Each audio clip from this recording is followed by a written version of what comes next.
Volevo solo dare un'ultima cosa su questo. Gli obiettivi. Che obiettivi possiamo darci col bilancio partecipativo? Possiamo darci molti obiettivi diversi. Il problema è chiarirceli prima, perché ognuno di questi obiettivi, che io qua ho listato, in realtà determina una diversa azione da fare per raggiungerlo. Allora, se vogliamo trasparenza, dobbiamo saper fare rappresentazione chiara delle cose che vogliamo dire. Questi sono dei murales africani che rappresentano il parallelo tra il bilancio familiare e il bilancio di un comune, no? Questi sono dei focus group che abbiamo fatto ad Arezzo per cercare di capire che cosa interessava ai cittadini sapere con la rappresentazione del bilancio. Queste sono delle formule molto interessanti che si usano in alcuni bilanci partecipativi di alcune città toscane o anche a Macerata, che in qualche modo hanno dentro dei costi, esempi di costi, in modo che i cittadini possano rendersi conto quanto costa un semaforo, la potatura dell'erba, la potatura degli alberi, in modo che quando fanno le richieste abbiano già più o meno un'idea di quello che può portare. Sono tutte immagini di grafici che rappresentano questi elementi. Per far questo, cioè per migliorare l'informazione, oggi si stanno creando degli osservatori, che sono osservatori misti, accademia, amministrazione comunale, cittadini, che aiutano a far che una delle cose che i cittadini temono insieme a balla è l'informazione su quello che viene fatto e sui conti pubblici, perché comunque il comune è, come dire, un monopolista dell'informazione, no? Su se stesso. Allora l'idea di avere uno spazio plurale dove questi dati vengono filtrati prima di uscire allo scoperto è un aiuto che è dato spesso a questo elemento. L'altra cosa è, se io voglio fare per esempio, come si dice, inclusione sociale, io non posso usare il solito meccanismo delle grandi assemblee tutte piene di gente, perché alla fine chi mi parla in quelle assemblee sono sempre gli stessi. E invece io devo fare, come in questo caso, come sarebbe nella metodologia del World Café, per esempio dei piccoli tavoli dove ognuno si senta a suo agio di parlare in forma semplice e dove poi le cose vengano prese, anche le minoranze, le idee delle minoranze portate all'attenzione pubblica e valorizzate, quindi dove questo naturalmente è più difficile. Molte amministrazioni non vogliono fare questo perché costa di più. In termini di energie, se io ho molti tavoli invece che un'assemblea, vuol dire che io poi dovrò riuscire a mettere insieme tutto quello venuto dai vari tavoli, armonizzarlo, farlo convergere, questo mi richiederà tempo, spazio, energie, persone, mediatori, facilitatori, eccetera. Però è fondamentale, specialmente per alcune categorie che per poter acquisire potere nei confronti delle altre hanno bisogno di momenti di separazione. Questo è un caso classico, le donne per esempio islamiche che vivono in un certo contesto e chiaramente gli è spesso vietato dalle loro regole culturali o persino dai mariti in forma dura di partecipare a un dialogo non solo con gli uomini, ma tanto più con gli uomini di quel paese, che non sono neanche quelli della loro origine nazionale. E allora in questi casi molte volte in Inghilterra classico si organizzano dei corsi di formazione per queste donne, per esempio di cucina o di cucito, in cui si inizia a discutere del quartiere, poi si individuano delle persone più vivaci, si cercano di rendere responsabili per questo gruppo e gradualmente si crea la possibilità di queste persone di inserirsi in un ambito di discussione generale. Quindi a volte la separazione temporanea è in realtà un elemento necessario per creare, come dire, un'uguaglianza d'accesso. Detto questo, un ultimo elemento è, se vogliamo fare invece giustizia sociale, ci basta pensare che un processo partecipativo la generi così? No, chiaro che ciò non succede. Allora, per avere giustizia io devo darmi dei criteri che mi aiutino a raggiungerla. Questi sono dei casi usati in Brasile, per esempio a Belo Horizonte, l'IQVU, indice di qualità di vita urbana, che è un indice misurato per ogni quartiere che dice, ha 52 parametri che dicono per esempio quanto guadagnano le famiglie, quanti figli hanno a scuola, eccetera, e quanti investimenti sono stati fatti dal comune in quel quartiere in termini di attrezzature, eccetera. Allora, questi elementi messi insieme mi fanno un indice che viene usato per distribuire il denaro su scala cittadina, cioè più basso è l'indice di un quartiere, più denaro riceverà proporzionalmente, perché vuol dire che è in condizioni di svantaggio rispetto agli altri.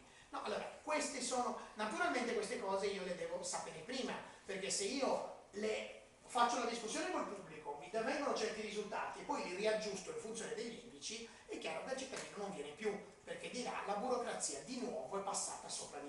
no? Abbiamo discusso, deciso e ora mi vengono a dire che non va bene quello che ho deciso perché era ingiusto, perché non teneva conto della povertà degli altri e quindi il cittadino smette di venire.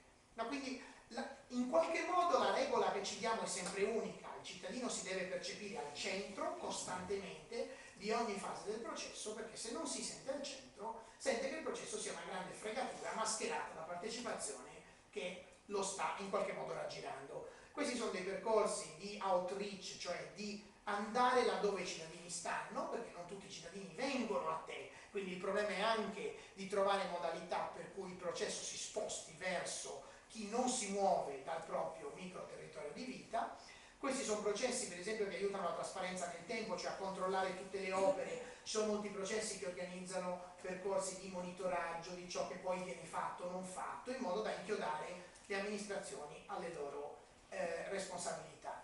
E niente, vorrei chiudere quindi con una riflessione. Questi sono i bilanci partecipativi in Italia, che sono esplosi intorno al 2007 e ridottisi quasi a nulla negli anni dopo, e una delle ragioni è stata l'abolizione dell'ICI prima casa, che ha fortemente vincolato la rigidità delle finanze comunali e quindi è stata usata come una buona scusa, dico scusa perché in certi casi non c'era, come dire, l'elemento reale per farlo, per cancellare i bilanci partecipativi. Oggi stanno rinascendo, ce n'è una ventina, li sono già raddoppiati rispetto al 2010 e secondo me ne avremo una trentina, una quarantina l'anno prossimo, perché stanno...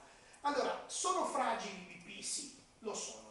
Lo sono perché per fare tutte le cose che ci siamo detti finora c'è bisogno di una forte volontà politica. Quando non c'è, si iniziano, come dire, iniziano a crollare. Allora, questo è un esempio, quello portoghese, il bianco è dove non c'è più o non c'era il processo. Come vedete, i grigi, che sono i processi consultivi, nella maggior parte dei casi si sono interrotti. E i processi che oggi continuano, i neri, nel 2012 sono... Il nero che cos'è? Il nero sono i processi codecisionali. Quindi se voi guardate, quasi tutti quelli del 2012, a parte due, sono codecisionali. È una cosa super interessante che ci mostra che oggi si è capito che fare bilanci partecipativi e consultivi non serve, perché alla fine generano troppe aspettative, pochi risultati, non cambiano niente della cultura politica e la gente prima o poi se ne va. E quindi qua potete notare questo elemento. E sono stati ammazzati quasi tutti dai sindaci che li hanno creati. Quindi se voi guardate qui questi dati, voi vi accorgete che i verdi sono quelli morti, sospesi, i blu sono quelli vivi. Se guardate i vivi dove si collocano?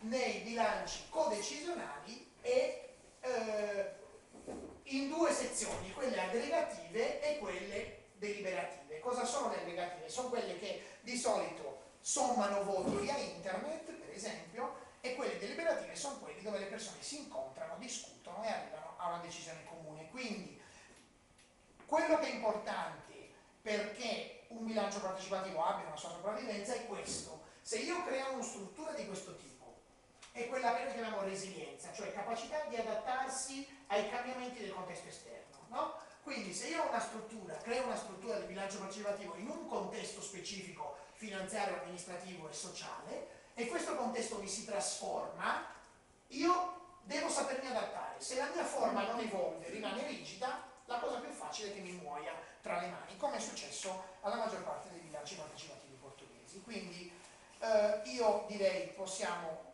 chiudere qui cercando, perché mi piacerebbe di più aprire alle vostre domande e diciamo, spero di avervi dato come minimo un'infarinatura su quello di cui si tratta, perché non necessariamente uno deve fare il bilancio partecipativo, ma molti dei principi che ci siamo detti e che sono regole d'oro nei bilanci partecipativi, chissà che non possano servire anche per altri processi per capire il discriminante tra ciò che funziona e ciò che invece può determinare un po' un boomerang quando si organizza con molte spese di energie un processo che poi magari entra in alcuni degli errori che portano alla morte anche i processi più radicali. Molte grazie.